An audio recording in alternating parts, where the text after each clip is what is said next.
کیا اللہ اپنے بندے کو کافی نہیں؟ اور اے نبی، یہ تم کو ان لوگوں سے جو اللہ کے سوا ہے یعنی غیر اللہ سے ڈراتے ہیں، اور جس کو اللہ گمراہ رہنے دے اسے کوئی ہدایت دینے والا نہیں، اور جس کو اللہ ہدایت دے اس کو کوئی گمراہ کرنے والا نہیں۔ کیا اللہ عزت والا بدلہ لینے والا نہیں ہے؟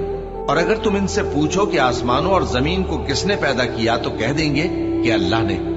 کہو کہ بھلا دیکھو تو جن کو تم اللہ کے سوا پکارتے ہو، اگر اللہ مجھ کو کوئی تکلیف پہنچانی چاہے تو کیا وہ اس تکلیف کو دور کر سکتے ہیں؟ یا اگر وہ مجھ پر مہربانی کرنا چاہے تو کیا وہ اس کی مہربانی کو روک سکتے ہیں؟ کہہ دو کہ مجھے اللہ ہی کافی ہے، بھروسہ رکھنے والے اسی پر بھروسہ رکھتے ہیں۔ اے نبی، میرا پیغام سنا دو۔ اے میرے بندو جو ایمان لائے ہو، اپنے پروردگار سے ڈرو۔ جن لوگوں نے اس دنیا میں نیکی کی ان کے لیے بھلائی ہے، اور اللہ کی زمین کشادہ ہے۔ جو صبر کرنے والے ہیں ان کو بے حساب ثواب ملے گا۔ کہہ دو کہ مجھ سے ارشاد ہوا ہے کہ اللہ کی عبادت کو خالص کر کے اس کی بندگی کروں، اور یہ بھی ارشاد ہوا ہے کہ سب سے پہلے میں فرما بردار بن جاؤں۔ کہہ دو کہ اگر میں اپنے پروردگار کا حکم نہ مانوں تو مجھے بڑے دن کے عذاب سے ڈر لگتا ہے۔ کہہ دو کہ میں اپنے دین کو شرک سے خالص کر کے اللہ ہی کی عبادت کرتا ہوں، اب تم اس کے سوا جس کی چاہو پرستش کرو۔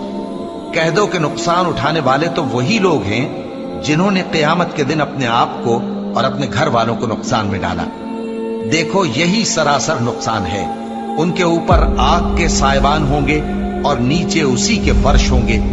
یہ وہ عذاب ہے جس سے اللہ اپنے بندوں کو ڈراتا ہے کہ اے میرے بندو مجھی سے ڈرتے رہو، اور جنہوں نے اس بات سے پرہیز کیا کہ بتوں کو پوجیں اور اللہ کی طرف رجوع کیا ان کے لیے بشارت ہے۔ تو میرے بندوں کو بشارت سنا دو جو بات کو غور سے سنتے ہیں پھر سب سے اچھی باتوں کی پیروی کرتے ہیں۔ یہی وہ لوگ ہیں جن کو اللہ نے ہدایت دی، اور یہی عقل والے ہیں۔ بھلا جس شخص پر عذاب کا حکم صادر ہو چکا ہو تو کیا تم اسے جو دوزخ میں پڑا ہو نکال سکتے ہو؟ لیکن جو لوگ اپنے پروردگار سے ڈرتے ہیں ان کے لیے اونچے اونچے محل ہیں جن کے اوپر بالا خانے بنے ہوئے ہیں اور ان کے نیچے نہریں بہ رہی ہیں۔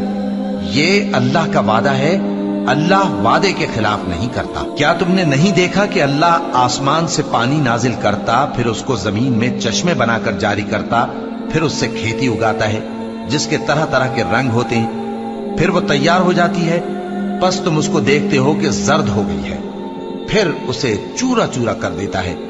بے شک اس میں عقل والوں کے لیے نصیحت ہے۔ بھلا جس شخص کا سینہ اللہ نے اسلام کے لیے کھول دیا ہو سو وہ اپنے پروردگار کی طرف سے روشنی پر ہو، تو کیا وہ سخت دل کافر کی طرح ہو سکتا ہے؟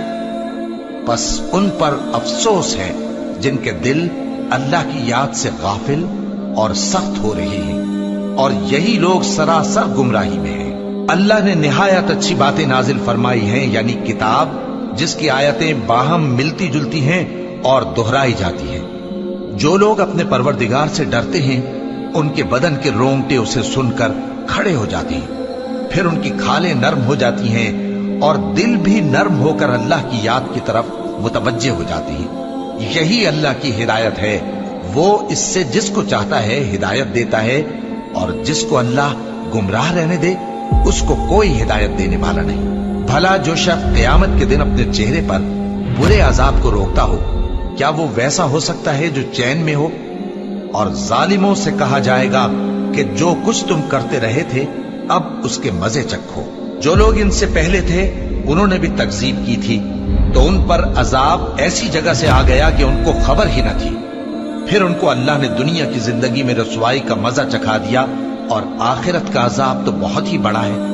کاش یہ سمجھ رکھتے۔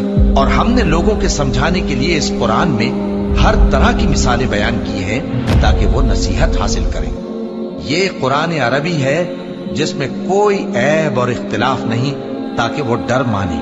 اللہ ایک مثال بیان کرتا ہے کہ ایک شخص ہے جس میں کئی آدمی شریک ہیں مختلف مزاج کے، اور ایک آدمی پورے کا پورا ایک شخص کا غلام ہے۔ بھلا دونوں کی حالت برابر ہے؟